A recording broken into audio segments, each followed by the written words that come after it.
Good evening and welcome to the 2021 McGill Friends of the Library Hugh MacLennan Lecture, held in partnership with Blue Metropolis Literary Festival. My name is Lenore Harris and I am the Vice President of Friends of the Library. I'm a proud McGill alum and second-generation member of the Friends of the Library. My father was founding president in 1989. McGill University is situated on the traditional territory of the Kanakehaka for teaching, learning, and research in the digital age. Named for the inscription on the lintel above the original library door, Fiat Lux, or Let There Be Light, is a project that is being realized through a combination of philanthropy and institutional support.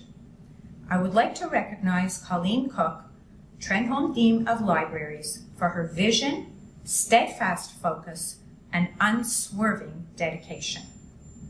The Friends of the Library is proud to have been an early supporter of the Fiat Lux project by contributing to the funds required for the initial feasibility study. Our volunteer group continues to focus our efforts on promoting the importance the library plays in both student life and the community. We are currently raising funds to build an information service hub in a reimagined MacLennan Redpath complex. Our other mandate of offering 3 annual public lectures is highlighted tonight. The Hugh MacLennan Lecture Series was founded in 1992 to honor the great Canadian Governor-General's 5-time award-winning novelist and McGill English professor, Hugh MacLennan. McGill University's rare books and special collections is the repository of MacLennan's papers, which includes correspondence, 2 unpublished novels, the drafts of 2 solitudes, and The Watch That Ends the Night, and many articles. This evening's literary event has once again been graciously supported by Friends of the Library President, Don Walcott. Our heartfelt thanks to you, Don. When much of the world was paused 16 months ago, the McGill Library barely skipped a beat. Study hubs were implemented, library pickup service was organized, and a virtual reference service was put into place. Kudos to the staff who have and continue to do all that is possible to assist students and professors. Tonight, we are delighted to present Danny Ramadan, a Syrian-Canadian award-winning novelist, public speaker, and LGBTQ refugee activist. Danny's books, The Clothesline Swing and Salma, the Syrian Chef, can be found at Paragraph Bookstore. To describe some of Danny's fascinating journey, I am honored to introduce Anne-Marie MacDonald. No stranger to the literary and theatrical world, our moderator has written numerous critically acclaimed novels, such as Fall on Your Knees and The Way the Crow Flies. She has hosted CBC documentary series and acted in celebrated stage productions. She is currently at work on an adaptation of Hamlet for the Stratford Festival. Anne-Marie, the floor is all yours. Thank you so much, Lenore, and hello, everyone. I'm really so delighted to be here this evening. And Danny's going to speak. And we're also going to have, we're lucky enough to be able to have a bit of a Q&A following. So if you have any questions for Danny, please email them to info.library@mcgill.ca. And we'll try to answer as many of them as time allows. So now it's really my pleasure to introduce Danny Ramadan. Now, he is an award-winning author whose work has been translated into numerous languages. He is a speaker and a proud advocate for LGBTQ refugees, having raised hundreds of thousands of dollars and supported dozens in finding refuge here in Canada.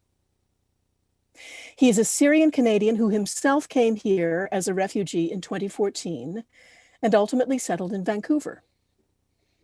But I would describe Danny Ramadan first and foremost as a storyteller. Whether he is telling those stories in a deliciously framed series of tales like a contemporary queer Scheherazade in his novel, The Clothesline Swing, or in a tangy, sweet children's book like Salma, the Syrian Chef, from a TED Talk stage, or through his work as a social activist, Danny is always telling stories. His literary work is remarkable for a number of reasons, but perhaps most striking is his ability to write of and through atrocity and loss with love, and in a way that is by turns stark and lushly lyrical, to suffuse the reader or listener with the scent of jasmines or the smell of fear or pot. Danny's written work, like his activism, is empathetic and inclusive. He writes about old people, about young men in their prime, about lesbians, grandmothers, about children and parents, and above all, about friendship. He details his worlds with jewel-like precision, all while maintaining a vivid sense of a huge sky that shelters and exposes all of us. From Vancouver to Damascus and points scattered in between, running through all Danny's work is what I think of as an article of faith, the faith in stories. Stories are containers for memory and meaning.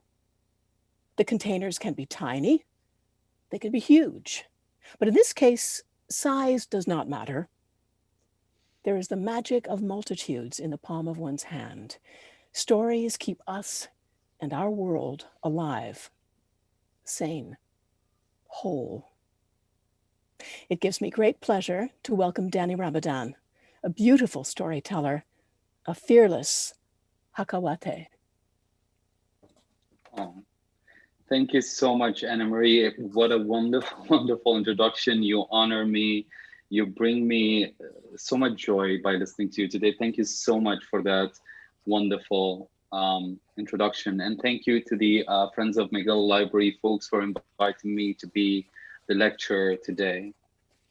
I come to you today from the unceded territories of the Musqueam, Squamish, and Tsleil-Waututh people. As a newcomer, as a refugee, as somebody who arrived here in 2014, and my first knowledge about First Nations folks was a pamphlet that I received at the airport that had 2 sentences about First Nations and First Nations territories. Without any of that knowledge, I come here unaware of how I am an uninvited guest on those lands, yet I am welcomed and celebrated by so many folks who identify within the First Nations lands. So I'm thankful, and as I walk in Vancouver, as I walk here across Canada, across the place that we call Canada, across Turtle Island, I walk tenderly on this beautiful earth, on this beautiful land that we call home. So I was planning something completely different for this. I wrote this long lecture that I was going to do, but this morning, my puppy woke me up too early and I couldn't go back to sleep. So I was scrolling mindlessly on Twitter and I found this random tweet by this person that I don't even know, who asked, if you are from a marginalized community, how old were you when you first saw people like you accurately and positively represented in a novel? And I sat down with that question and I thought really hard, and I was groggy and sleepy, but I thought as hard as I could. And then I wrote down when I wrote the novel, because I've never felt in my whole life that I could see myself in a novel, on the screen, in television, or in movies, in the media generally, represented accurately or positively.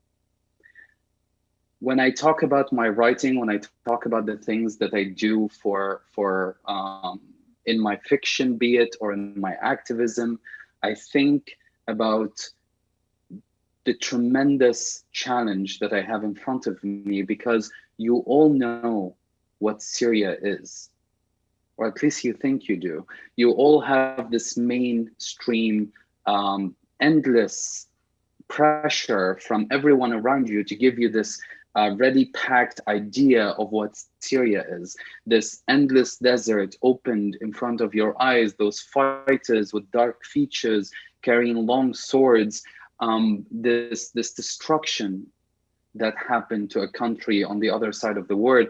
It is also, when you're thinking about Syrian refugees, you're thinking about a flood of refugees, people running with all of their belongings in backpacks across borders illegally, trying to find a place to call home. And I don't see myself represented in that, because that is not a story about my person.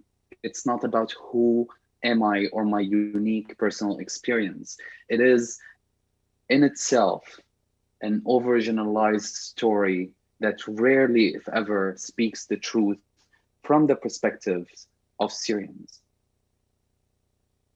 The first time I saw an Arab represented in media in general was in the movie Independence Day. So here we see Will Smith fighting aliens. We see Jeff Goldblum hacking into their spaceship, and then a group of men shouting nonsensical sounds run out of a tent in the middle of a desert. There's a camel in the background and an elephant, weird. And then they bow to an alien ship. And I've never seen an elephant in my life, and I rode a camel once in my life. The first time I saw a gay man represented in fiction was when I was 14. I read the Arabic translation of Kiss of the Spider Woman. It was translated using homophobic language and included a note by the translator explaining how homosexuality is the result of repressed childhood sexual trauma.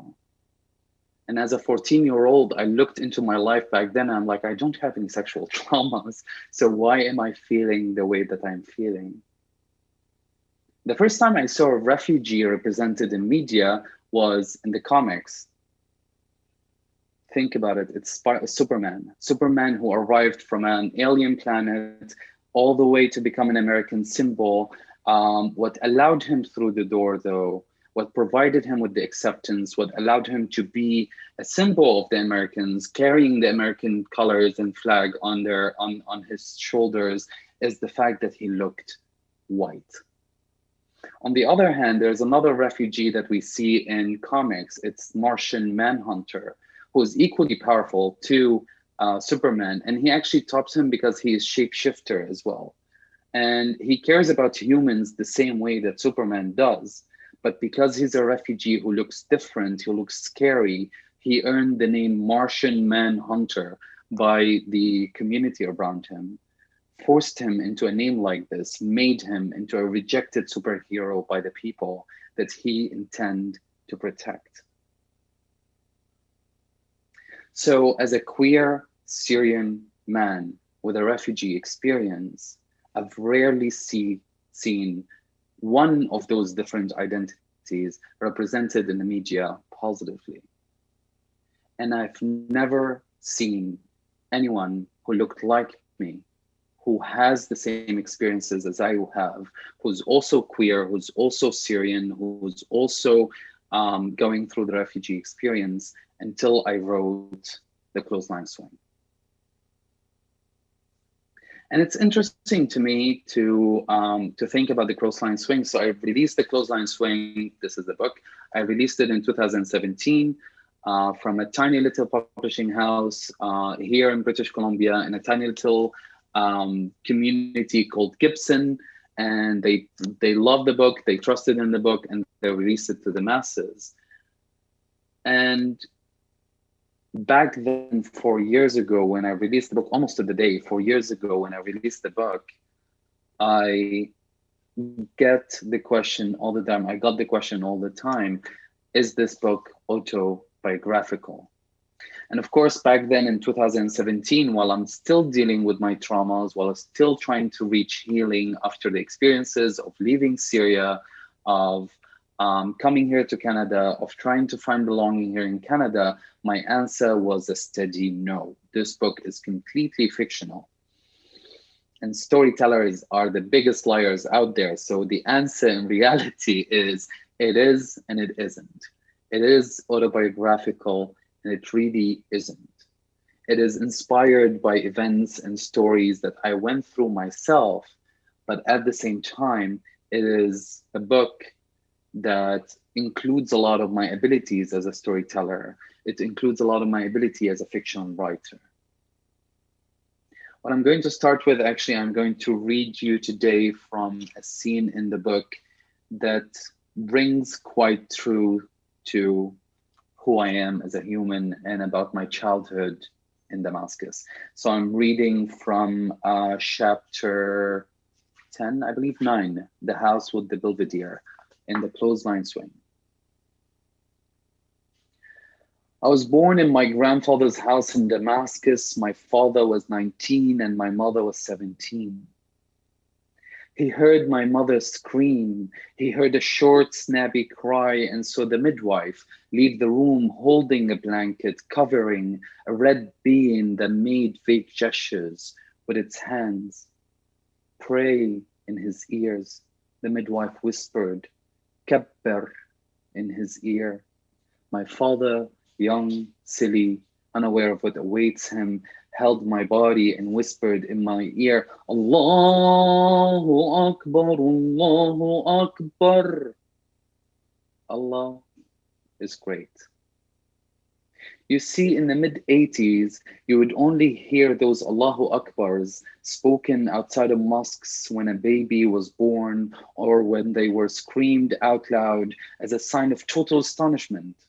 For example, when my uncles watched a football match on the old staticky TV, they would throw things up in the air and scream Allahu Akbar when their favorite team scored.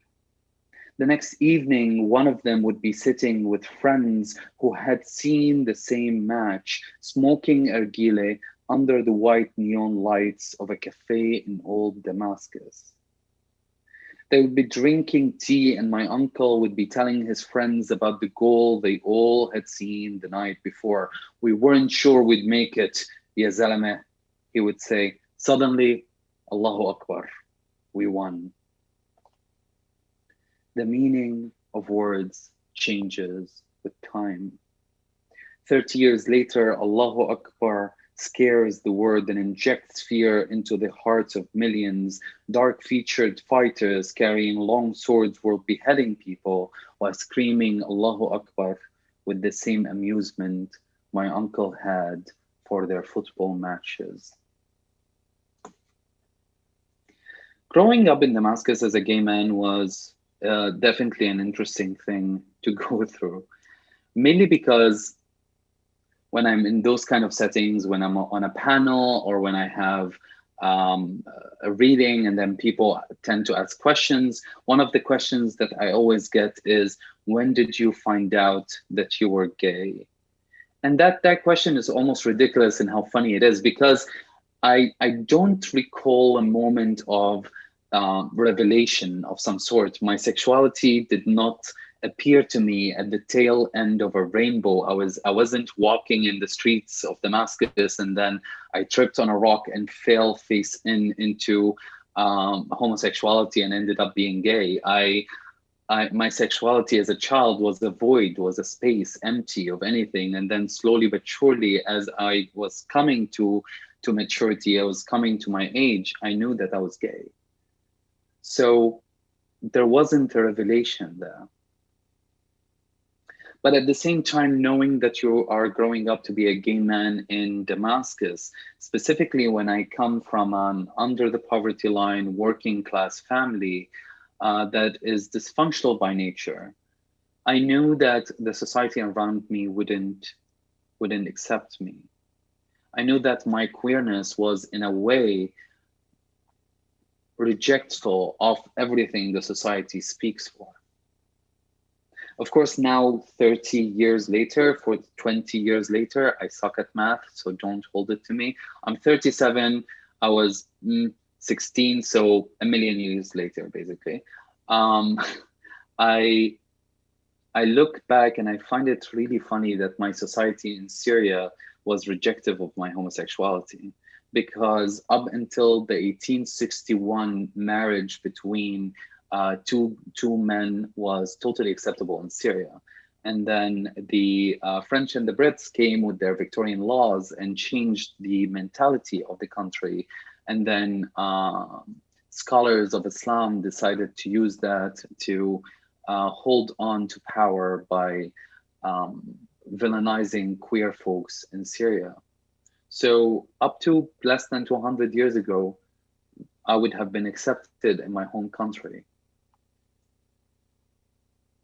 And then growing up through those spaces, knowing what I know about my society, being the child who's 16, 15, 16, falling in love with another boy who just happened to be the cutest boy in town, and realizing that that love is stronger than the wars, is stronger than the homophobia, it's stronger than the societal pressure and the religious pressure.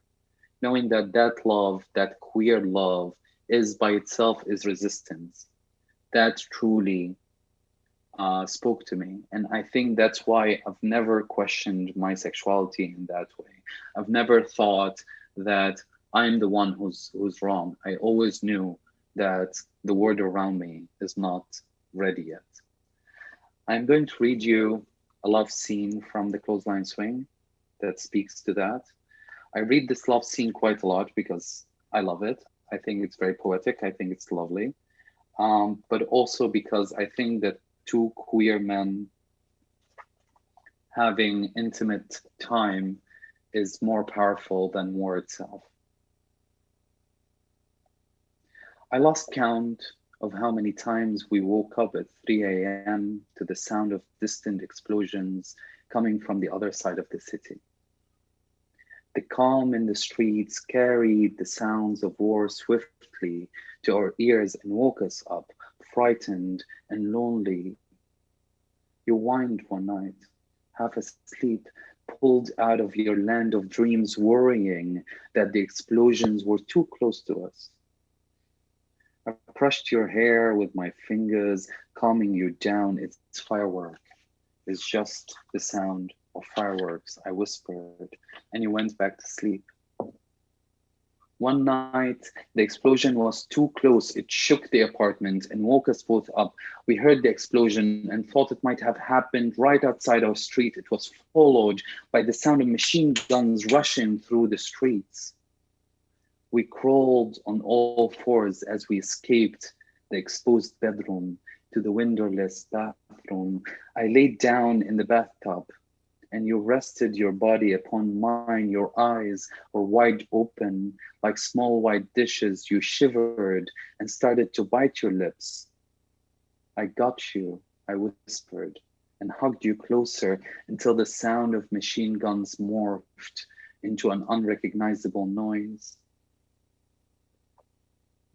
That night in the tub, I made love to you as if we were reciting poetry about the beauty of Damascus. I woke your senses with opening lines and flirtatious gestures, sneaking into your word like the first drops of sun rays on the mountains of Damascus. I colored your face with the shades of sunrise as I pulled on your earlobes with my teeth.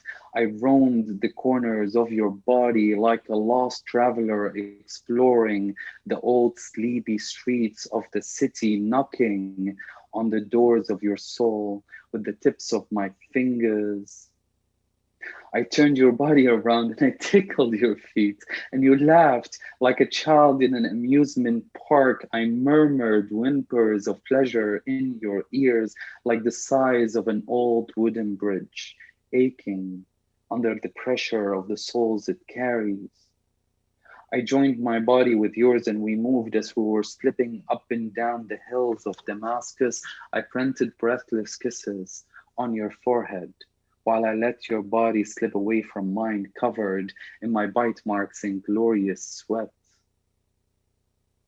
By the time we opened the bathroom door and returned to bed, the sound of machine guns was long gone. So I traveled across the Middle East for most of my 20s. I got kicked out of my house when I was 17, when my father and I had a very revealing conversation about my homosexuality. And then I lived on my own for the rest of my life until except for the times that I had an occasional lover and we lived together. I lived in Egypt, I lived in Lebanon, I lived in Turkey.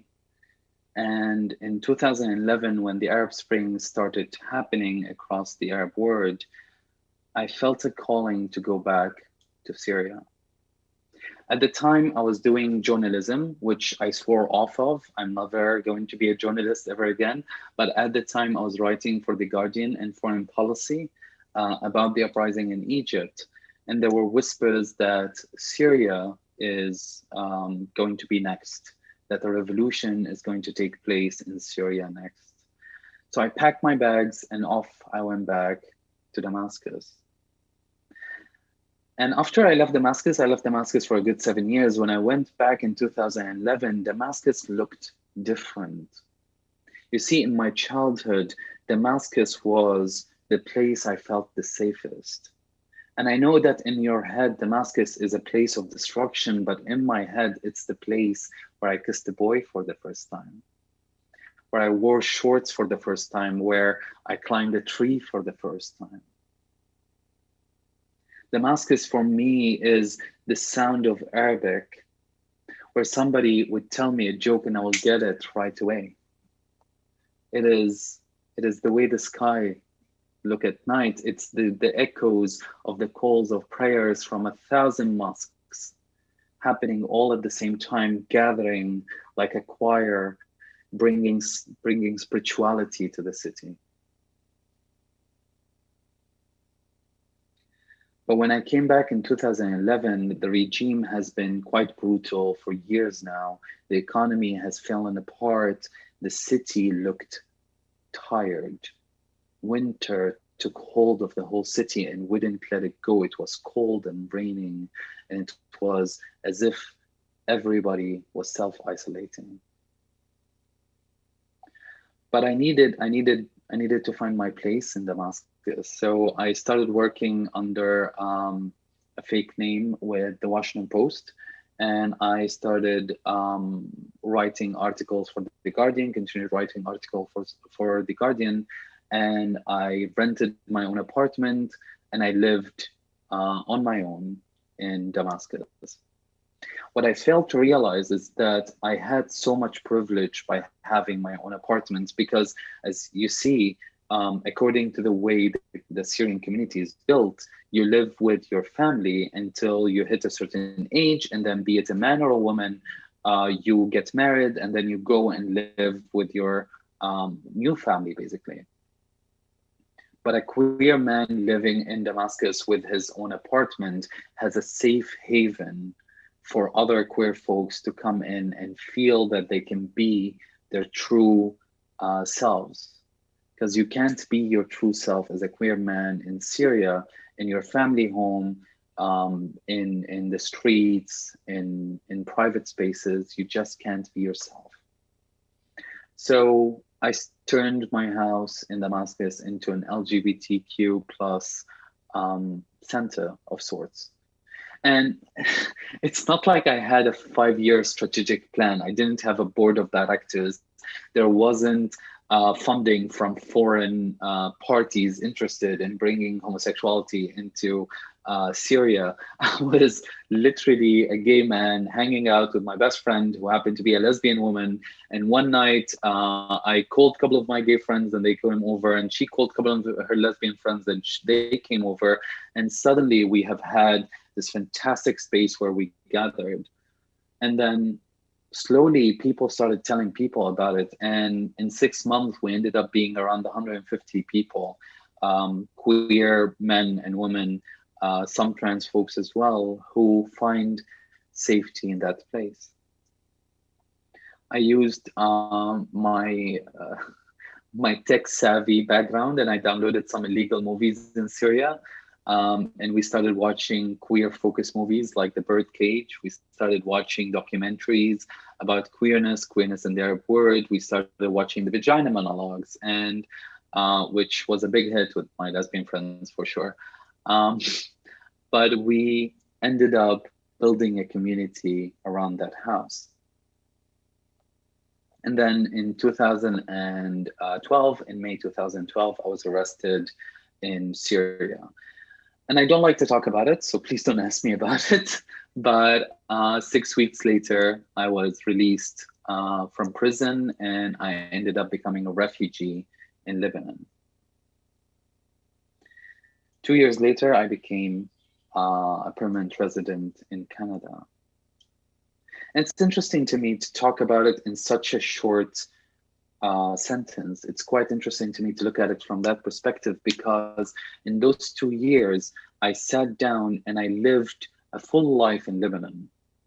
Because if the way that you see refugees as people sitting in their tents in refugee camp, just cursing the skies for being refugees for nonstop for 2 years, 3 years until they come to a host country, you're sorely mistaken.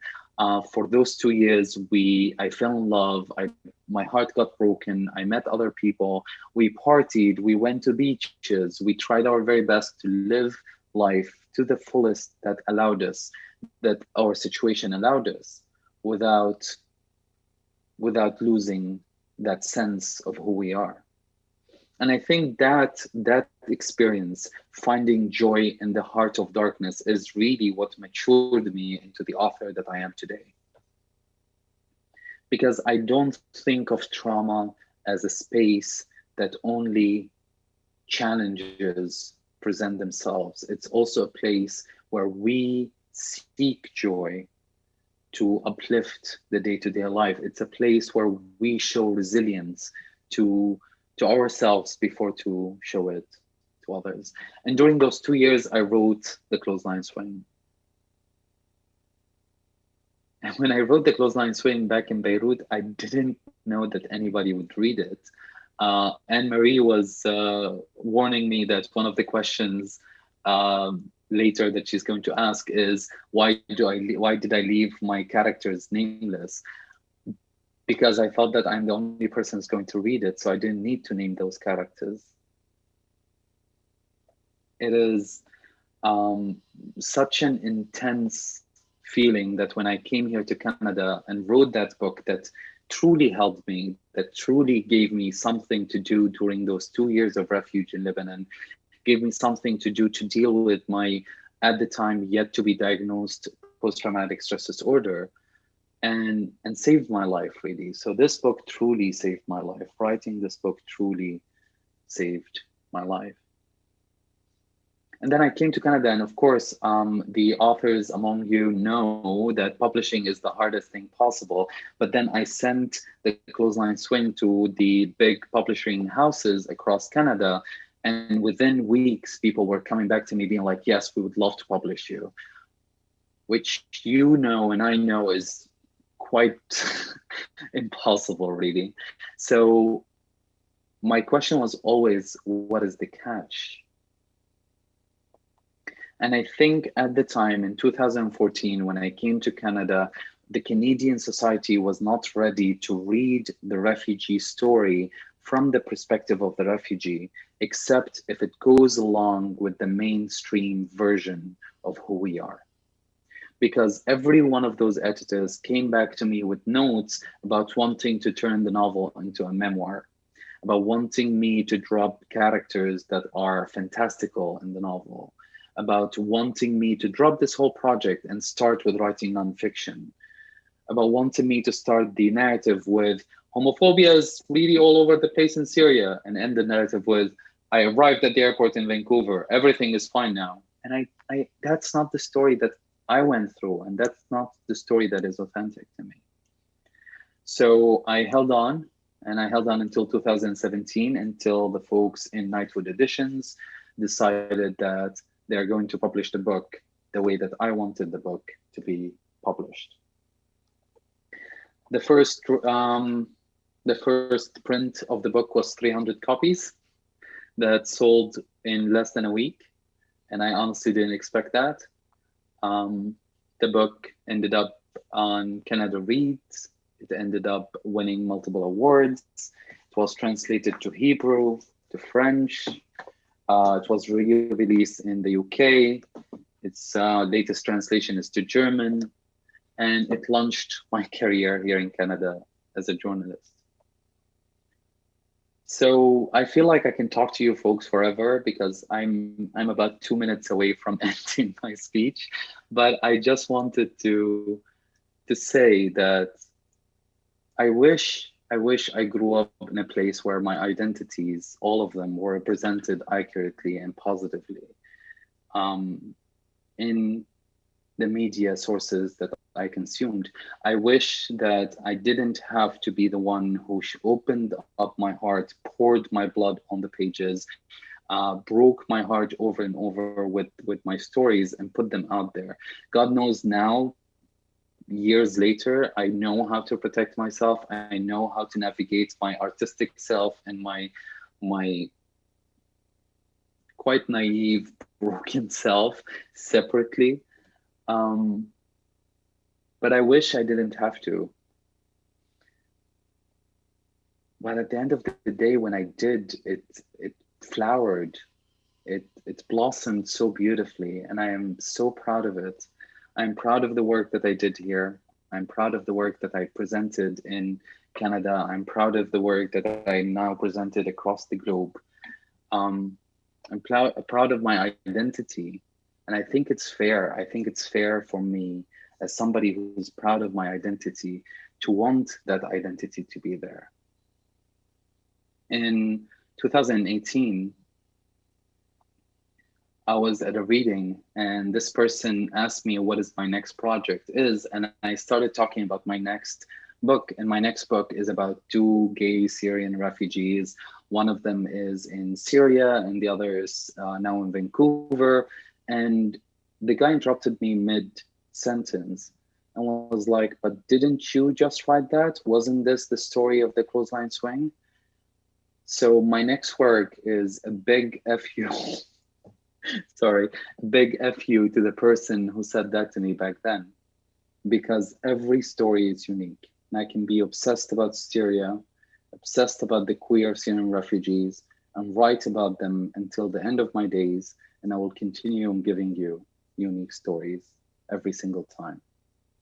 I hope that you enjoyed this. I hope that you enjoyed the readings. I am thankful again to be part of this reading. I'm thankful that me and Anne-Marie are going to have a conversation. We had a conversation on the phone a couple of days ago and it was wonderful. So I'm hoping to recreate that magic. And again, thank you to the folks at the Friends of the Miguel Library for inviting me. I hope that I came close to the expectations. And Marie, right back to you, my friend. Okay, expectations met and exceeded, my friend. Oh, thank you. Oh, it was beautiful, beautiful, Danny. Thank you so much. Yeah. Thank you. I'm proud. I'm proud of you, and I just met you, and I'm proud that you're a Canadian now. Like as a Canadian, I'm really proud that you're a Canadian. I go, thanks for picking us. Oh, thank you. And I think you're making us look pretty good here. Like, let me just say. So you in your work and in other talks that I have listened to and in our conversation, we touched a little bit on this, and it's this idea you talk about building bridges, and in fact bridges are a beautiful metaphor, and that metaphor figured in that extraordinarily moving and so romantic piece that you read of the two lovers in the tub while they extinguish the sounds of war with love. What does it mean to you to build bridges? So I'm quite obsessed with bridges as a structure to begin with, which is really weird. I think it comes from the fact that when I was 4 or 5, my grandfather's house, the house that I was born in and had my first couple of years in, was demolished by the Syrian government to build a bridge. So I got obsessed with bridges. It just felt so. My husband is quite weirded out by me because every time that we cross one of the big bridges going to Surrey, I scream at the top of my lungs every single time, bridges! It is such a beautiful thing for me. There's always something about bridges in every piece of work that I write. I'm just obsessed with them. But the thing that I'm obsessed about bridges the most is that a bridge is a two-way street. It's never a one-way street. I can build bridges, but when I build a bridge, it connects 2 points, and those 2 points, both of them can come nearer to each other. I don't think of bridges as me as a Syrian trying to connect with you as a Canadian. I don't think that's fair. I think what stands out here is us, all of us, using that bridge that has been constructed to connect with one another. The other thing that is so beautiful about bridges is that you can't build a bridge from one side alone. If you started building a bridge from one side, midway through, the bridge will collapse. You have to build a bridge from both sides at the same time. And that's also a beautiful metaphor in itself, because I can try my very best to reach out to you, to come close to you, to present you with my ideals and my morals and the way that I think and the creativity that I have and the art that I want to present. But unless you're open to navigate it with me, unless you are willing to look me straight in the eyes with eyes wide open and see the beauty that I'm trying to present, there's no point. The bridge would collapse. Exactly. The book is not finished until the reader reads it. I work 100%. I work in theater, and the show is not finished until literally until the audience is there. It is not what it is without that recipient. I completely agree. Okay, but on a completely concrete note, have you been to the East Coast yet? And have you crossed the Confederation Bridge, affectionately known as the Flink, which is a conflation of the term fixed link between New Brunswick and Prince Edward Island? I have not. I've never been to neither of those cities. I'm looking forward. I was supposed to go to Prince Edward's Island this the summer of 2020 because of like a reading over there. But of course, summer 2020 was canceled and time doesn't exist anymore. You know what? Yeah. When you come to the East Coast and when you cross the bridge and you are jubilating the entire way, maybe someone will record that. I just go live on Instagram and so go live. Totally. Go live on the Flink.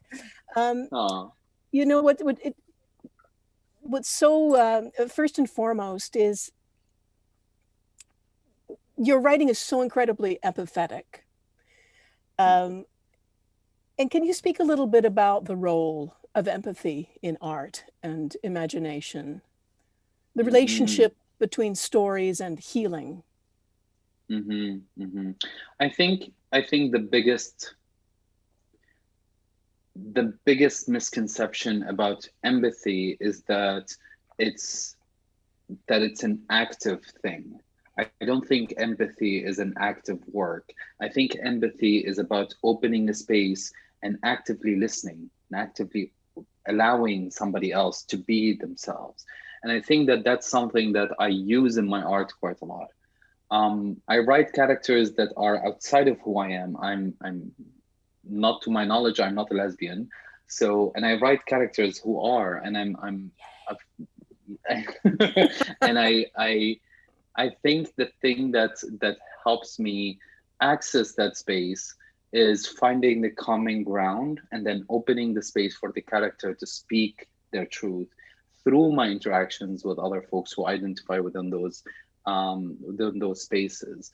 I find it difficult for me to write about a lesbian woman who's white because I don't have a common ground there. I don't have something that would allow me to have a common experience to build that empathy. I can definitely sit across the street, the table from a lesbian woman who's white and have a conversation with her and open up and allow for empathy to seep in, but I don't feel comfortable talking about taking on her voice, if that makes sense.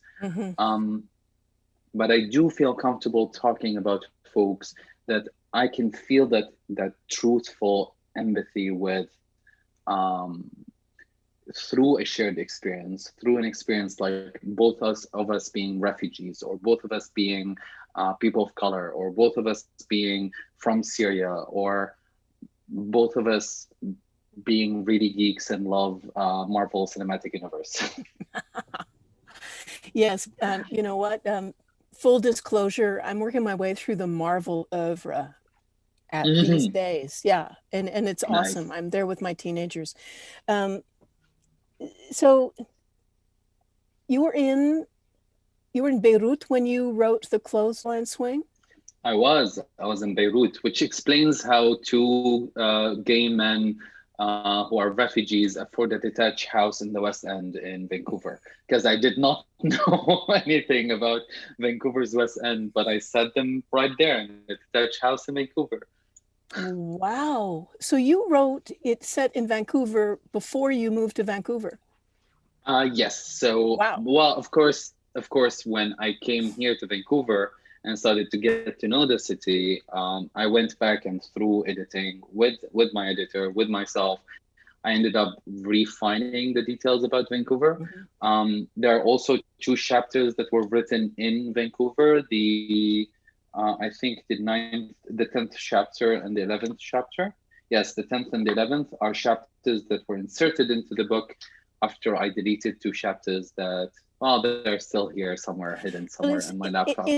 I think that's so remarkable. And also what's remarkable is that you opened the book where these two men are actually quite old. So we're in the future looking back, and you're writing from a time and a place that's so far removed from the point of departure of the book. And I think that's an act of faith right there. It's an act of faith because it's, you know, that journey is possible and that long life is possible. And notwithstanding the pain of knowing that it's soon to end, we're now going to look back on something really full. But I have another question. Did you write the book in English to begin with? I did, yes. I wrote the book in English. Now, I relied a lot on my experience as a journalist. Again, I never will be a journalist ever again, but I wrote in English for the majority of my career because I was working for international news outlets like the Washington Post, like The Guardian. So when I write in Arabic, I write in Arabic, and when I write in English, I write in English. And this is a ridiculously huge question. What's the difference? Who are you, and is it different when you are writing creatively in Arabic versus English? And what's that nuance? So I call writing in English cheating because writing in Arabic is much more nuanced than writing in English. Writing in English feels easier to me, mainly because, well, think about it for a sec. English is a language that has 6 million words in total, around 6 million words, in the neighborhood of 6 million. Arabic is a language that has 560 million words in total. Oh. So kind of, sort of, Arabic is way more nuanced. My husband and I were walking in the street, and he's like, how do you say walking in Arabic? And I'm like, it depends. And he's like, huh? I'm like, yeah, it depends. If you're walking east, if you're walking west, if you're going fast, if you're going slow, if you're going with no intention of returning, if you're going with an intention of short trip and coming back, if you're going while fasting, if you're going while it's daylight outside, if you're going with sadness in your heart, it's every one of those states has a meaning, has a specific word in Arabic. So writing in Arabic is actually quite nuanced and detailed. I find myself to be a poet in Arabic and a fictional writer in English, just because this is how my brain functions, I guess. I'll never write poetry in English. Do you dream in, what do you dream in? I don't know. I dream in color, I would say. I'm very colorful. My dreams are extremely colorful. But I thought about that question before, if I dream in Arabic or in English. And I honestly can't answer that question. I honestly, no matter how hard I think about it, I can't think of what language are the characters in my head that I'm thinking about speak. Yeah. Wow. Oh, I wanted to ask you a little bit, or maybe we should look at the chat. Why don't we look at the chat? I think a few people Sure. have come up with some questions. Oh, here's a nice one. Can you speak a little bit about which storytellers have inspired you? There's so many. I grew up being the odd one out in my family because my family is not, I didn't come from a family that is interested in books or literature. So what happened is that whatever book that I found ended up being the book that I'm reading. I didn't have access to a lot of books or to a variety of authors. I would say the storyteller that is the god of storytelling for me is Gabriel Garcia Marquez. Mainly because when I read 100 Years of Solitude at the age of 21, I was like, I would never be able to write something as beautiful as this. Might as well just give up. And I didn't write a single word for like a year and a half. However, if me and Gabriel Garcia Marquez get to hang out right now, I will be extremely critical of his political stance, but that's a story for another day. In Arabic literature, there is Muhammad al-Mansi Qandil, who wrote A Moon Over Samarkand, which is a fantastic book. People should read it. It's one of my favorites. And my absolute favorite is Radwa Ashur. Radwa Ashur is an Egyptian author who wrote a Booker-winning book called The Trilogy of Granada. And I showed up at her office one day as a 19-year-old in Egypt. And I was like, this is my collection of short stories. Would you read it? And she's like, okay. And I left it and I left. And then a week or two later, she sent me this humongous email with critique of all of my work. She treated me like an author. That just honestly, she passed away a couple of years ago. She was a fantastic mentor. I adore her. So she really saw you. She took the time, and she really saw did. You. Yeah, she really that's so did. powerful. Yeah. That kind of witnessing, especially for a young artist, is tremendously powerful. You're 100%. You grow and kind of get born in it. Somebody else is curious to know how the pandemic has affected your writing process, if at all.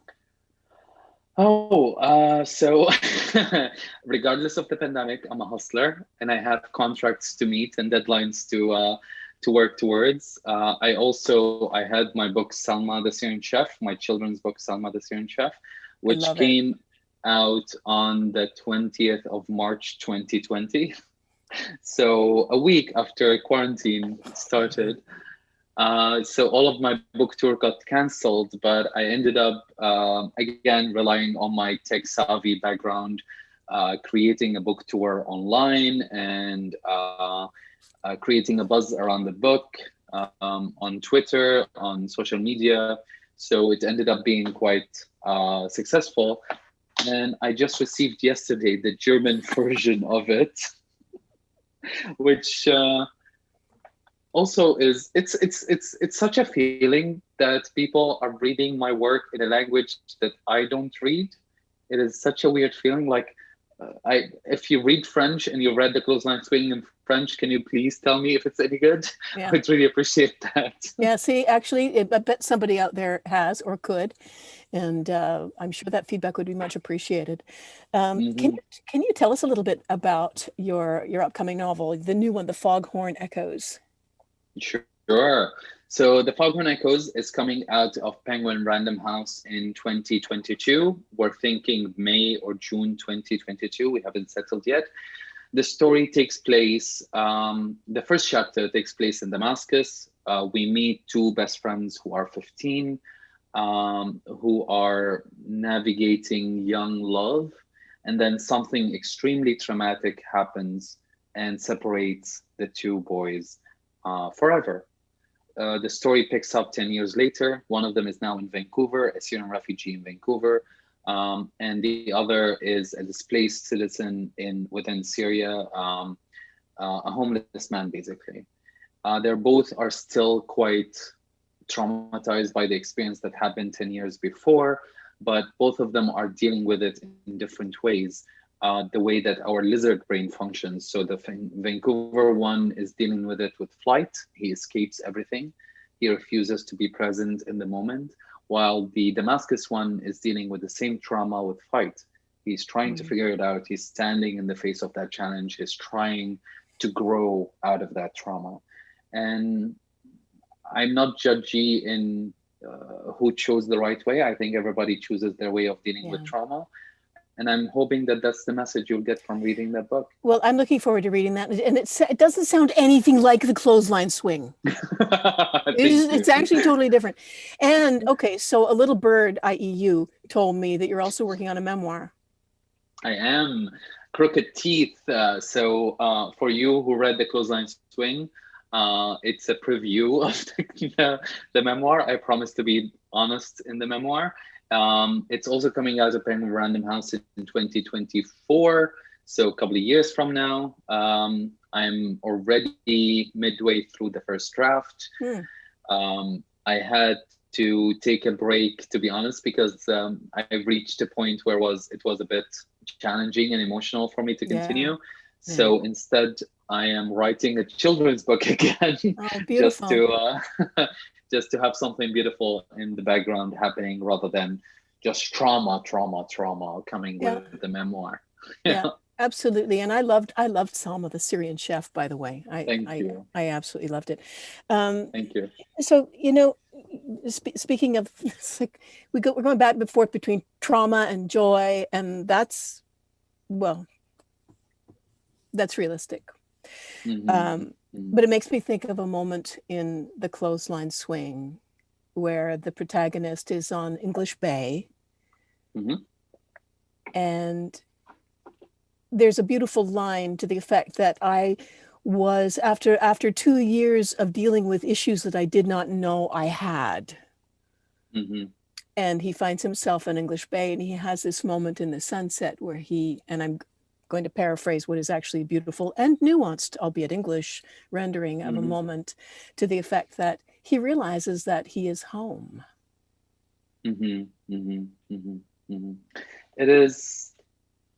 It's funny, people think that you arrive here and you arrive with your sense of belonging, as if a home is just the bricks around you in a house, while truly building a home, it takes a village for a home to be truly a place for you.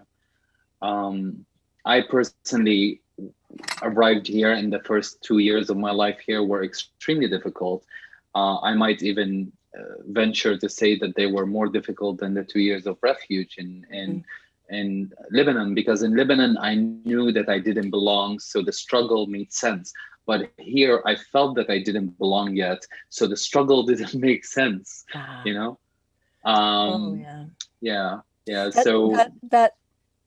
That makes perfect sense, because it's also at times where everything's fine. As you say, the struggle doesn't make sense. And when everything's fine, that's when it all hits a fan in a big way. I completely agree. I think that when a person has a space to look at their past traumas, when things calm down, when you do not have to. When I was living in Lebanon, I had to be on my guard all the time. And then I arrived to Canada and I didn't have to be on my guard all the time, but all of that stress has to go somewhere. You don't just leave it in the garbage at the airport in Beirut. Danny, are you home? That's a great question. I ask myself every day. Today I am, and tomorrow I might not be. I'm also not monogamous when it comes to the idea of home. I think I've reached that idea that monogamy when it comes to home is stupid.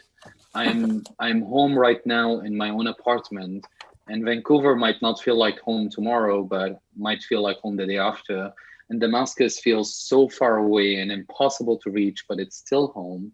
So I'm totally happy with multiple homes as lovers.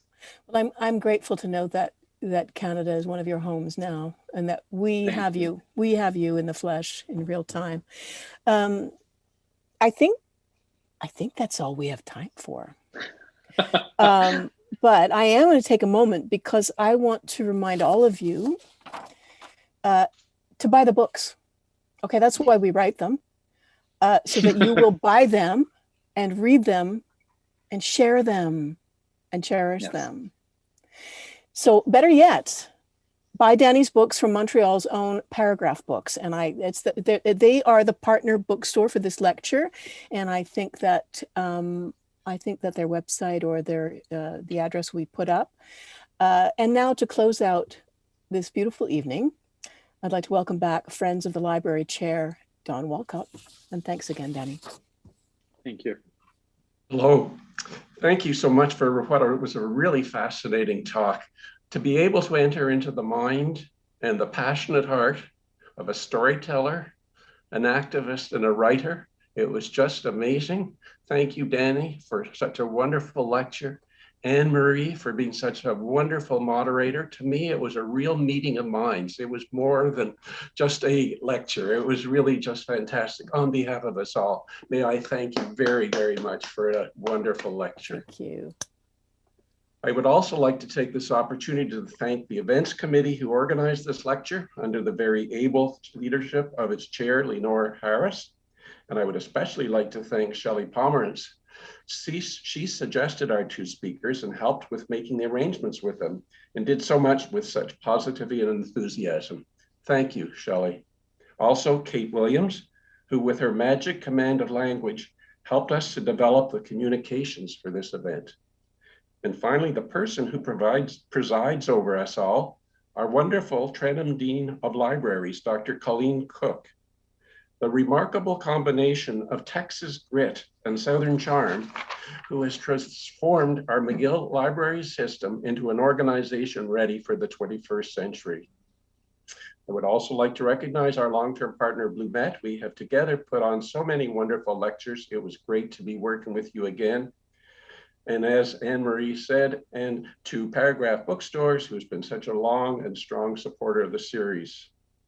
And finally, I would like to thank you for joining us at this lecture, of all the people on the YouTube with us. It is so great to see so many friends of the library gathered together to hear about something we all love so much, writing and writers.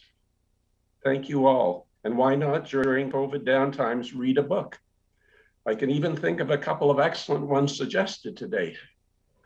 And please consider joining us for our other two lectures, the F.R. Scott and the Shakespeare lectures coming in the fall.